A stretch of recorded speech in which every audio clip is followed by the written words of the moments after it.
ધોરણ 12નું પરિણામ જાહેર થતાં કોલેજ એડમિશન માટે જરૂરી જાતિનો દાખલો અને નોન ક્રિમિલિયર સર્ટિફિકેટ લેવા માટે રાજકોટના બહુમાળી ભવન ખાતે વિદ્યાર્થીઓની ભારે ભીડ અને તડકામાં લાંબી લાઈનોના કારણે વિદ્યાર્થીઓને હાલાકી પડતી હતી. બહુમાળી ભવનમાં વિદ્યાર્થીઓને કોલેજમાં એડમિશન માટે જરૂરી સર્ટિફિકેટ કઢાવવા વિન્ડોની સંખ્યામાં વધારી એક કરી સીધી 3 વિન્ડો કરી દેવામાં આવી છે. હવે વેરિફિકેશન અને ફોટા માટે કામગીરી અન્ય વિન્ડો પર ઝડપથી થઈ રહી છે, જેના કારણે વિદ્યાર્થીઓને રાહત મળી છે.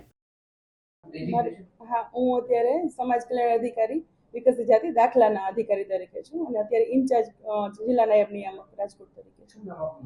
પિરોજિયા શીતલ. વાત કરીએ જે જાતિના જે દાખલા નીકળે છે એના માટે બહુમાળી ભવન ખાતે શું વ્યવસ્થા કરવામાં આવી છે વધારાની, સાથે સાથે ગરમીમાં બચવા માટે શું વ્યવસ્થા છે, શું કહેશો? ઓકે, દાખલાનું જે હમણાં રિઝલ્ટ આપણે 10માનું 12માનું આવેલું છે એના પ્રમાણે વિદ્યાર્થીઓનો સારો એવો ઘસારો રહે છે, એટલે અત્યારે 12 મંડપની વ્યવસ્થા કરાવેલી છે. પાણી માટે કેરબા મુકાવેલા છે અને કુલર ગોઠવાવેલા છે, જેથી કોઈ અરજદારોને પ્રોબ્લેમ ના થાય. અને વધારાની એક્સ્ટ્રા 3 બારી અમે મૂકાવી છે, જ્યાં ફોર્મ ચેક કરવામાં આવે છે અને રૂટીન અમારી જે 3 બારી છે ત્યાંથી ફોર્મમાં ફોટા પાડવામાં આવે છે અને એન્ટ્રી કરવામાં આવે છે. સાથે સાથે જે તડકો પડે છે એના માટે કઈ છાયા? હા, મંડપ વ્યવસ્થા કરેલી છે અમે, અને બેસવા માટે ચેર ને બાકડાને અને એક હેલ્પ ડેસ્ક બનાવેલું છે.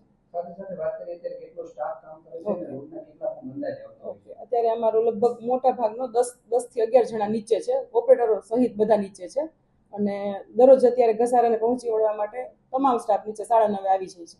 કેટલા સમય સુધી આ કામગીરી ચાલુ રહેશે? જ્યાં સુધી એડમિશનનો પ્રશ્ન હલ નહીં થાય ત્યાં સુધી અમારી કામગીરી ચાલુ રહેશે. આપની કચેરીમાંથી કયા પ્રકારના દાખલા? અમારે સામાજિક શૈક્ષણિક પછાત વર્ગનો જે એસીબીસીનો દાખલો છે, નોન ક્રિમિલિયર જે ઉન્નત વર્ગમાં નથી આવતા એ બાબતનો દાખલો, પછી વિચરતી વિમુક્તનો દાખલો અને બિન અનામતનો દાખલો, અને આ સિવાય ધાર્મિક લઘુમતીનો દાખલો, એટલું પ્રોવાઈડ કરીએ છીએ.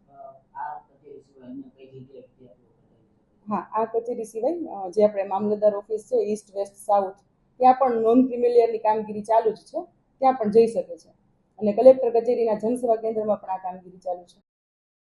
ભરત ભરડવા સાથે રોહિત ભોજાણી, દિવ્યાંગ ન્યૂઝ, રાજકોટ.